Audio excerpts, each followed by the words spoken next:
Bonjour, mais je m'appelle Sophie Cahen, je suis ingénieure de formation et cofondatrice et CEO de Ganymede Robotics. Je pense que je suis quelqu'un de curieux, j'ai eu beaucoup de vie et je suis passionnée par celle que je vis actuellement. Ganymede est une start-up qui a 4 ans et demi aujourd'hui et on développe une nouvelle génération de robots chirurgicaux pour l'orthopédie, c'est-à-dire la chirurgie des tissus rigides et des articulations.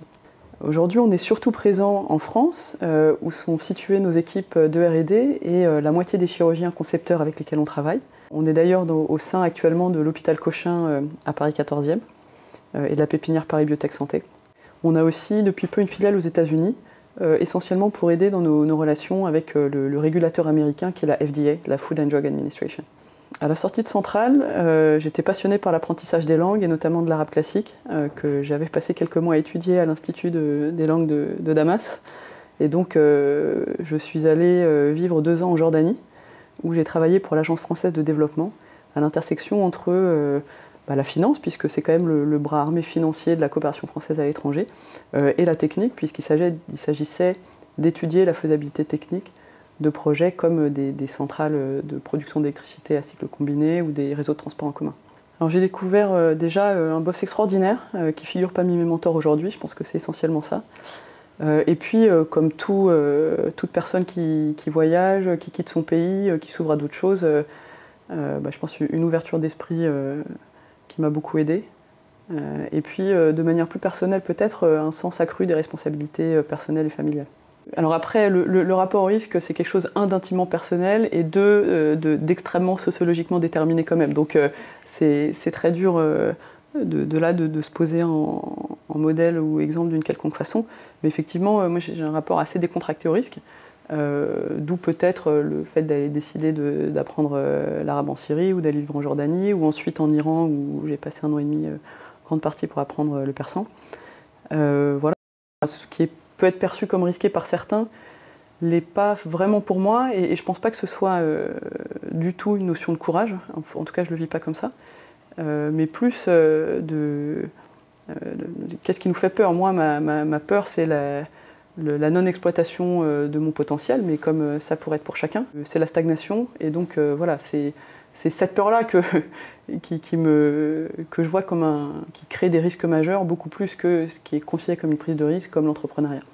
Pour moi, le plus grand saut vers l'inconnu, quand même, jusqu'à présent, c'est quand même une création d'entreprise dans un domaine où je ne connaissais pas grand-chose et dans lequel plus j'avance, plus j'en découvre la complexité, la difficulté. Voilà, mais ça fait partie de l'aventure. Et d'ailleurs, récemment, on a fait un atelier workshop avec toute l'équipe de R&D. Et à la fin, le directeur R&D de Ganymede, Michel, a montré une slide d'un grand explorateur qui s'appelle Mike Horn, qui dit qu'effectivement, si on attend d'avoir 100% des réponses aux questions qu'on se pose, on ne partira jamais. Donc les 95% viendront en chemin. L'étape la plus difficile, c'est de se mettre en route. Et je pense que c'est vrai aussi dans l'entrepreneuriat. Et donc là, finalement, le lien entre aventure d'exploration, quelle qu'elle soit, et aventure entrepreneuriale est vrai sur ce point-là aussi. Alors je suis partie seule en tant que fondatrice opérationnelle, ça c'est vrai. Après, dès le début, j'avais la chance d'être accompagnée par des chirurgiens parmi les meilleurs mondiaux qui ont investi sur une page complètement blanche, sur leur conviction à eux qu'il fallait faire mieux que ce qu'ils utilisaient actuellement, avec des entrepreneurs aussi du monde de la robotique et de la chirurgie guidée par l'image, qui nous ont aidés à financer les premiers recrutements, les premiers protos, etc. Donc pas complètement seul, mais effectivement au sein de l'entreprise, quand il faut recruter, il faut lever des fonds, il faut faire des choix techniques, faire des choix RH, faire des choix dans tous les sens. Là effectivement c'est un peu plus seul, mais je pense qu'une grande partie du parcours tient à la qualité des gens dont je me suis entourée au début, et dans l'équipe, avec l'équipe technique évidemment initiale, Blaise, Marion, Nicolas, Silver, Thomas et plein d'autres qui nous ont rejoints par la suite.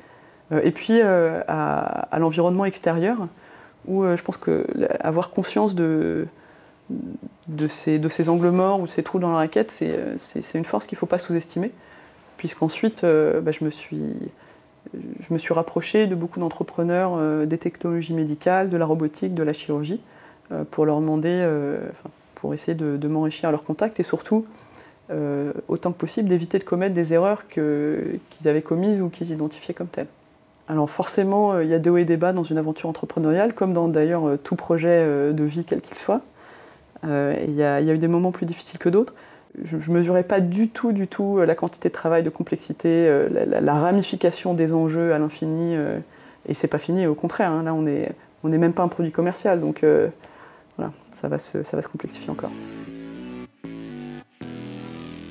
Ça c'est un concept que j'adore, dont on parle beaucoup dans l'équipe, donc effectivement on fait très souvent face à ce qu'on appelle chez nous, mais je pense que c'est peut-être le cas ailleurs, des problèmes circulaires. C'est-à-dire en gros, le plus classique, mais il y en a partout, c'est pour développer mon produit, j'ai besoin de recruter.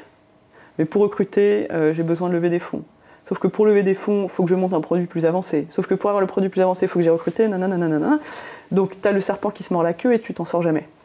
Donc ça, c'est sur l'aspect un peu management de boîte. Mais c'est vrai aussi sur les enjeux techniques, et ça, toutes les boîtes connaissent ça. C'est-à-dire que l'équipe, par exemple, chez nous, mécanique, va dire pour prendre telle décision technique, j'ai besoin que l'équipe de vision par ordinateur me donne telle donnée de sortie.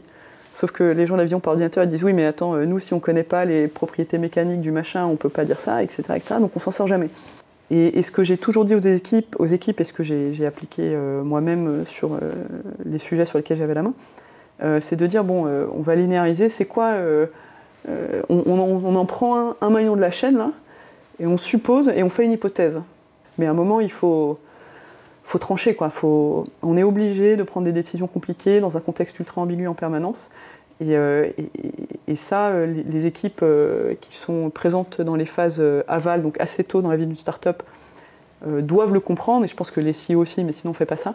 Et un des enjeux d'ailleurs, c'est de communiquer cette approche-là ensuite aux gens qui arrivent plus tard, qui s'attendent peut-être à des choses un peu plus tranchées, claires, toutes cuites. Et nous, en fait, tout est everything's a grey area, quoi. On est dans le flou, dans le gris tout le temps, et il faut quand même trancher, mais faire des décisions, quoi. C'est un job dans lequel on est forcé à un moment de décevoir tout le monde. Et quel que soit le niveau de capacité, de talent, d'engagement qu'on met dans son travail, parce que y a énormément d'attentes de toutes parts et on est pris un petit peu en étau entre des attentes pas forcément toujours ultra conciliables. Par exemple, il y a les attentes des salariés qui sont des aspirations légitimes sur, alors évidemment, la générosité de l'entreprise à leur égard, à tout point de vue, donc évidemment salarial, avantage, les jours de congé. Et en fait, ça peut être des mouvements un peu sans fin. Et puis vis-à-vis du CEO, c'est quelqu'un qui reconnaît leur travail, bien sûr, mais sans micromanager, qui est présent, mais pas trop,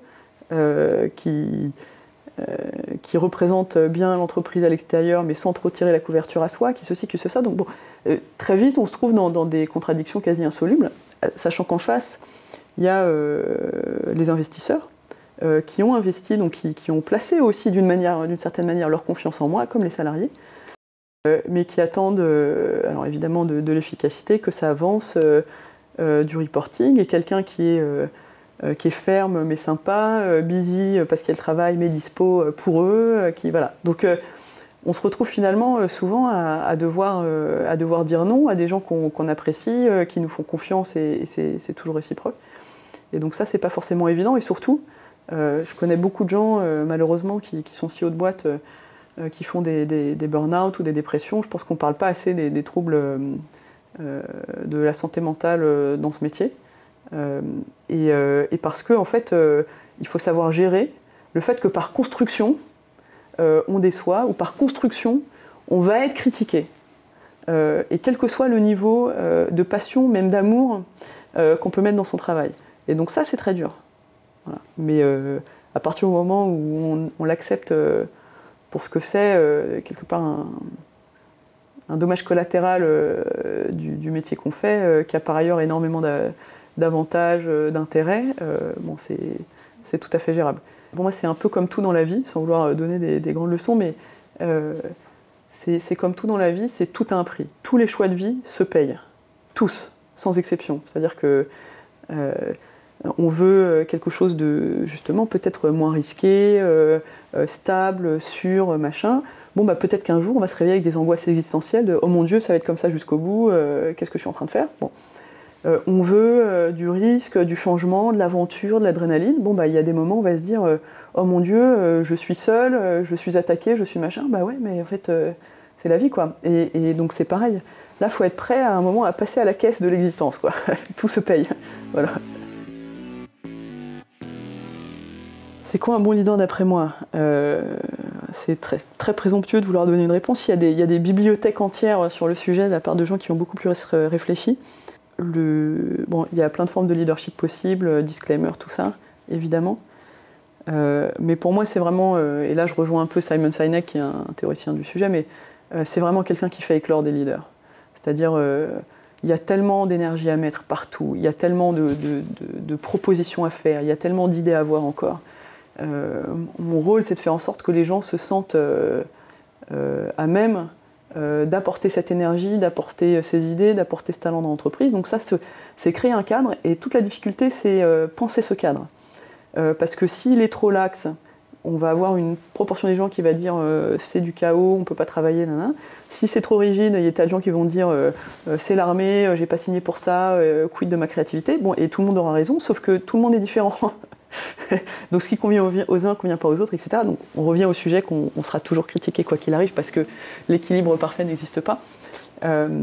Mais pour moi c'est ça, c'est-à-dire faire éclore des talents, des leaders, et pour le coup c'est une immense satisfaction, même personnelle, de voir des gens qui sont entrés dans l'entreprise il y a 4 ans avec des rôles de contributeurs individuels ultra techniques, alors brillantissimes, qui aujourd'hui managent des équipes de 4, 5, qui arrivent à penser mais 1, 2, 3, 4, 5 coups d'avance sur le développement produit, qui comprennent les enjeux business.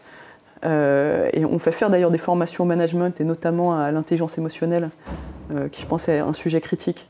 La gestion de l'ego, la gestion comprendre, à tous les gens qui passent en situation d'encadrer des équipes, même s'ils gardent un rôle très technique.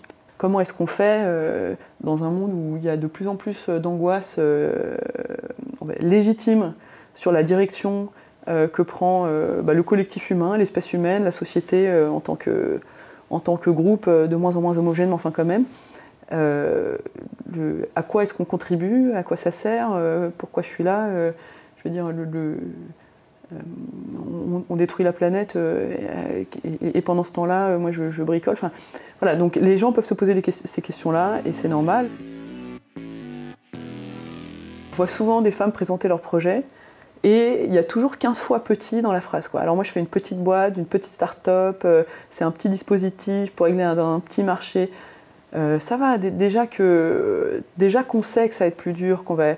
Je veux dire, il y a des tas d'études, pareil, la sociologie existe, on est jugé sur nos réalisations, les hommes jugés sur leur potentiel. Donc déjà on est mal barré. Donc si en plus on s'auto-tire des balles dans le pied, on va pas y arriver. Donc il faut garder en tête aussi les biais du système qui met très souvent les femmes en situation de rivalité. Et je le vois sur des amis, ou par exemple des amis qui sont comédiennes, où on les compare systématiquement à une autre comédienne femme, les entrepreneurs pareil, ah mais tu me fais penser à machin. Bon, il n'y a aucun rapport, si ce n'est qu'on est les deux nanas qui traînons dans le... Et ça, il faut vraiment ne pas céder à ça, au contraire. Enfin, on crée des réseaux, on s'entraide, comme tous les entrepreneurs. Enfin, il y a les notions de genre, mais il y a aussi dans la santé, dans le dispositif médical.